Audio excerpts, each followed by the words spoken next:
برٹن رسل نے کہا تھا کہ مطالعہ زندگی کی علامت ہے، یعنی سانس اور مطالعہ دونوں ایک ہی چیز کا نام ہے۔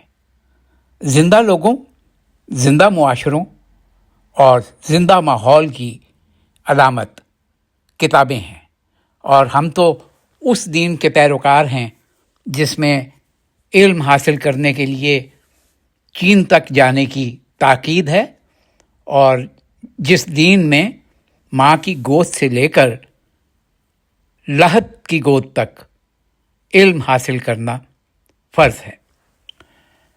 دنیا میں سب سے زیادہ عوامی لائبریریاں ہماری تحقیق کے مطابق چین میں ہیں، اور اندازاً کہا جاتا ہے کہ 51,311 عوامی لائبریریاں چین میں موجود ہیں۔ اس میں ہر قسم کی لائبریریاں ہیں جو موضوعاتی بھی ہیں اور عوامی بھی ہیں، سرکاری بھی ہیں اور جامعاتی بھی ہیں۔ برطانیہ میں لائبریریوں کی تعداد 4,000 سے زیادہ بتائی جاتی ہے۔ بہت مشہور لائبریریاں ہیں جیسے انڈیا آفس لائبریری۔ تاریخ کے تناظر میں اس لائبریری کو دنیا میں بہت بڑی اہمیت حاصل ہے، لیکن بدقسمتی سے پاکستان میں اول تو لائبریریوں کی اتنی تعداد نہیں ہے، اور دوسری جو لائبریریاں ہیں ان کی زیادہ تر حالت بہت اچھی نہیں ہے۔ ایسے میں ایک لائبریری یقینی طور پر دنیا کے مقابلے میں پیش کی جا سکتی ہے کسی حد تک، اور وہ ہے لاہور کی قائد اعظم لائبریری۔ اس کی عمارت برطانوی طرز تعمیر کا نادر نمونہ ہے۔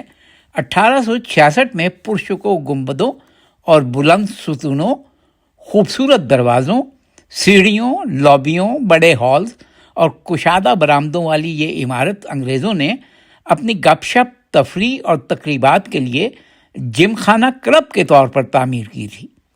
1981 میں پنجاب حکومت کی عملداری میں ان کے بعد اس کا بہترین مصرف لائبریری کی صورت میں سوچا گیا، اور 1984 میں اسے قائد اعظم لائبریری بنا دیا گیا۔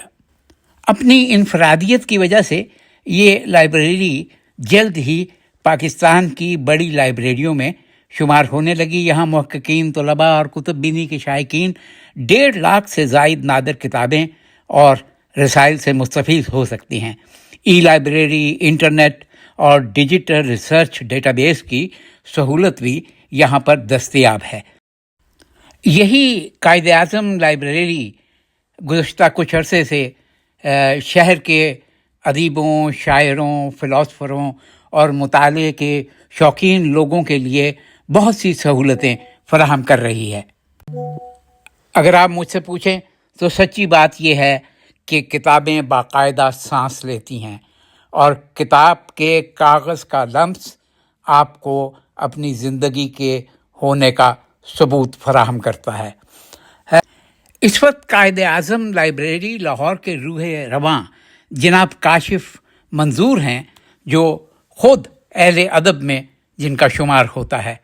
انہوں نے اس حوالے سے ہمیں بتایا۔ بسم اللہ الرحمن الرحیم۔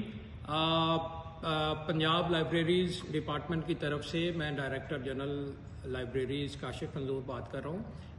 ہم نے اپنے پچھلے 2 سال کے عرصے میں لائبریریوں کی حالت کو بہتر کرنے کی کوشش کی ہے۔ 5 نئی لائبریریاں بنی ہیں، جو ہماری ایگزسٹنگ لائبریریز ہیں اس میں ہم نے سہولیات میں اضافہ کیا ہے۔ 30,000 سے زائد نئی کتابیں خریدی گئی ہیں، اور اس کے علاوہ ہم نے جو ممبرشپ ہے وہ 1 لاکھ سے زیادہ کر دی ہے۔ جو ہماری صرف قائد اعظم لائبریری کی ممبرشپ ہے وہ اس وقت 77,000 کے قریب ہے۔ پنجاب پبلک لائبریری میں ہم نے وزیر خان بارادری کو نئے سرے سے اس کو تعمیر کیا جا رہا ہے، اس کے کلچرل ویلیو کے مطابق ورلڈ سٹی اتھارٹی لاہور کے تعاون سے۔ اور اس کے علاوہ باقی جو لائبریریاں ہیں، ہماری سینٹرل لائبریری بہاولپور ہے، 156 ملین کی لاگت سے وہ بالکل رینوویٹ ہو رہی ہے، جون 2026 میں انشاءاللہ اس کی ہینڈنگ اوور ہے۔ اور اس کے علاوہ لنکن کارنر بنا ہے یہاں پر، جو پچھلے سال دسمبر میں اوپن ہوا تھا 50 ملین کی لاگت سے، جو کہ اپنی طرز کا بہت بڑا ریسرچ سینٹر ہے، ہائیبریڈ لائبریری ہے، جس میں بکس بھی ہیں، ہمارے پاس ڈیٹا بیسز بھی ہیں جہاں ڈاکٹریٹ اور پوسٹ ڈاکٹریٹ ڈاکٹریٹ تک کی جو ہماری ایجوکیشن ہے، ریسرچ ہے، وہ ہو سکتی ہے۔ اس کے علاوہ یہاں پر علمی ادبی وفود بہت زیادہ آتے ہیں۔ پچھلے 2 سال میں 200 سے زیادہ پروگرام ہوئے ہیں۔ لائبریری ممبرشپ کے اوپر ریسٹرکشن ہم نے ختم کر دیا ہے۔ اب ہمارا ہر فرد جو ہے وہ ممبرشپ لے سکتا ہے۔ قائد اعظم لائبریری ہماری چونکہ ریسرچ لائبریری ہے، لہذا یہاں پر ہماری بی اے کی شرط ہے، کیونکہ یہاں پر بہت زیادہ پریشر ہوتا ہے۔ اور اس کے علاوہ سولر ہم کر رہے ہیں، اس کی حالت کو بہتر بنانے کے لیے ہم نے یہاں پر 90 ملین کا ہمیں پروجیکٹ ملا ہے۔ اس کی حالت اصلی بلڈنگ کے مطابق بحال ہو جائے گی۔ 660 ملین روپے کی لاگت سے ہماری لائبریری پروجیکٹ شروع ہو چکا ہے، اور انشاءاللہ 2028 میں جب یہ مکمل ہوگا تو لاکھوں ریسورسز پنجاب حکومت کے پورٹل کے اوپر ہمارے قارئین کے لیے، ہمارے ریسرچرز کے لیے دستیاب ہوں گے۔ لاہور کے ادبی علمی حلقوں میں جناب کاشف منظور کا نام بہت عزت و احترام سے لیا جاتا ہے کہ ان کے بارے میں یہ کہا جاتا ہے کہ وہ مطالعے کا شوق رکھنے والے افسر ہیں۔ اسی لیے ان کی بدولت اس لائبریری کو ہمہ جہت طریقے سے خوبصورت بھی بنایا گیا ہے اور مطالعے کے قابل بھی بنایا گیا ہے۔ اس مختصر سے پروگرام کا مواد مہیا کرنے کے لیے میں ذاتی طور پر اپنی اہلیہ ماں پارا کا شکر گزار ہوں، اور جناب کاشف منظور کا بھی۔